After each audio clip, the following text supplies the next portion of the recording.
अस्सलामुअलैकुम वरहमतुल्लाहि वबरकातुहू।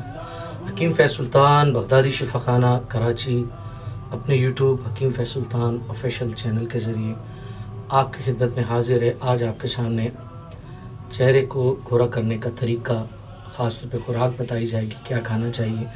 मेरी एक वीडियो जो मैंने चेहरे के लिए, पिंपल्स के इलाज के लिए, चेहरे के दानों छाइयों के इलाज के लिए अपलोड की, तो उस पर काफ़ी कुछ सवालात भी आए और काफ़ी लोगों को उससे फ़ायदा भी हुआ। कुछ लोग परेशान हैं, उनको चीज़ें नहीं मिल रही, तो उसका हल भी इंशाल्लाह मैं पेश करने की आज की इस वीडियो में कोशिश करूँगा इंशाल्लाह ताला।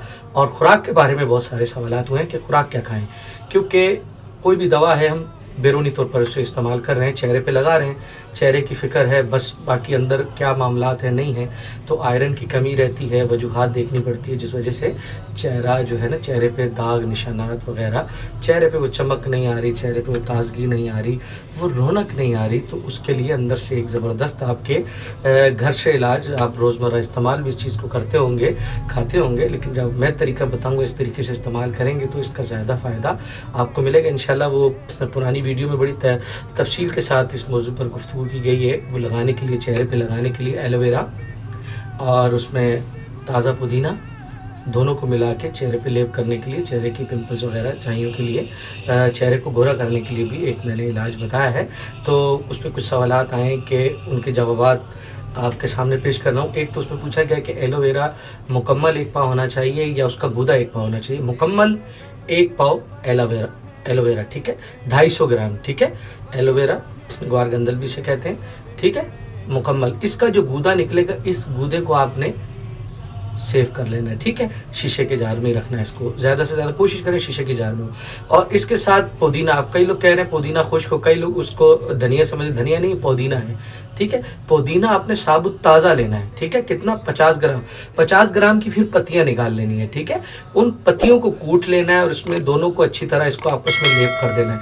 फिर इसको लगाना जो है ना, सिर्फ रात में लगाना है, कम से कम 2 घंटे लगा रहे, पूरी रात लगा रहे तो बहुत अच्छा है। पहले अच्छे तरीके से चेहरे को साफ़ कीजिए। दोबारा ये रेसिपी यानी कि रेमेडी आपके सामने आ गई, ये नुस्खा आ गया, इसको इस्तेमाल का तरीका आपके सामने आ गया है, तो इसको इस्तेमाल कर लीजिएगा। अब उस पर कुछ सवालात और हुए हैं कि खाने के लिए कुछ बताइए। खाने के लिए देखिए, इसके लगाने से पहले आपकी खुराक अच्छी होनी चाहिए। जिन चीज़ों के अंदर खानों में आयरन वाफर है तो वो चीज़ें का इस्तेमाल आप शुरू कर दीजिए, ठीक है। और सादी ग़िज़ाएँ खिलाएं। आज मैं आपको बता रहा हूँ, एक तो खुदारा आप जिस मौसम में जो फल है लाजमी खाएं। अब कुछ फल ऐसे होते हैं कि सर्दियों में आ रहे हैं, नहीं भाई बहुत ठंडा है और ये हो जाएगा। अल्लाह ताला हमसे ज़्यादा जानता है। अल्लाह ताला ने अगर सर्दी में एक फल उतारा है तो उसमें हिकमत है अल्लाह तबारक व तआला की, जो हम सर्दी में 6 महीने खाएंगे उसका रिजल्ट अगले 6 महीने मिलेगा हमें। और इसी तरह गर्मी में जो फल उतारे अल्लाह बेहतर जानता है। तो गर्मी में एक तो हर फल खाएं, जो मौसम का फल आए तो फल खाएं। और फलों में फल ये है कि आपको आयरन की कमी के लिए सेब बहुत ज़बरदस्त है। सुबह सुबह निहार मुँह 1 दाना सेब का खाएं।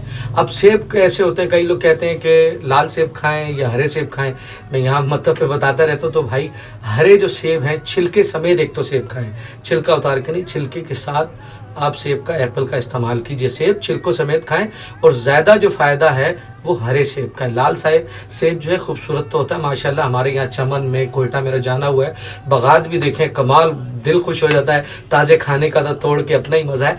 तो रोज़ाना 1 दाना सेब का ये आप खाना शुरू कर दें आयरन की कमी के लिए। बहुत अच्छा पूरा बंडल है आयरन का, इसे आप इस्तेमाल कीजिए। शरबत फुलाद भी एक आता है, तो शरबत फुलाद भी आप आयरन खून की कमी के लिए इसे इस्तेमाल कर सकते हो। फिर मैं आपसे अर्ज़ कर रहा हूँ कि आपने वजह देखनी है कि आपके साथ ये चेहरों पे हल्के ये मामलात, चेहरा इस तरह क्यों है। नींद पूरी करें, ठीक है, कम से कम 8 घंटे की नींद होनी चाहिए, ठीक है। उसके अलावा जब आप सोने लगें तो एक काम और किया करें, अपने आप को फ्रेश रखा करें, थके थके ना सोया करें। उस टाइम अपने मुंह को जो है ना खुशगवार मूड में रखिए कीजिए, ताकि उसके असरात भी चेहरे पर आते हैं। तो बस ये कुछ सवालात थे। तो अब मैं हर किसी के फ़ोन का जवाब देना मेरे बहुत मुश्किल हो रहा है, इतने फ़ोन में नहीं रिसीव कर सकता। पहले नंबर चला गया, अब तो नंबर से भी प्रेस कर रहा हूँ आवाम को देने के लिए। लेकिन मेरा ये चैनल आपके लिए हाजिर है। कुछ भी पूछना चाहते हैं, देर हो सकती है, उसका मैं हल पेश करता हूँ वीडियो की सूरत में। और पेश करने का वीडियो में एक मकसद ये है कि सबको जवाब देना बहुत मुश्किल है। तो और भी काफ़ी सारे सवालात मेरी वीडियोस में हैं, तो इनका इंशाअल्लाह ताला रफ्ता रफ्ता वक्तन फ़वक्तन इंशाअल्लाह उनके इलाज आपकी खिदमत में पेश करता रहूँगा। मेरे चैनल को सब्सक्राइब फरमाइए, वीडियो लाइक फरमाइए, बेल आइकॉन ऑल पे क्लिक कीजिए। और आपके दोस्त अहबाब में अगर कोई भी औलाद की नेमत से महरूम है तो शाम 6 से 9 यहाँ मैं हाजिर होता हूँ, मुझसे मुलाकात कर सकता है। अपना ख्याल रखिए, अपने दोस्त अहबाब सबका ख्याल रखिए। इजाज़त का तलबगार हूँ। अस्सलामु अलैकुम व रहमतुल्लाहि व बरकातुहू।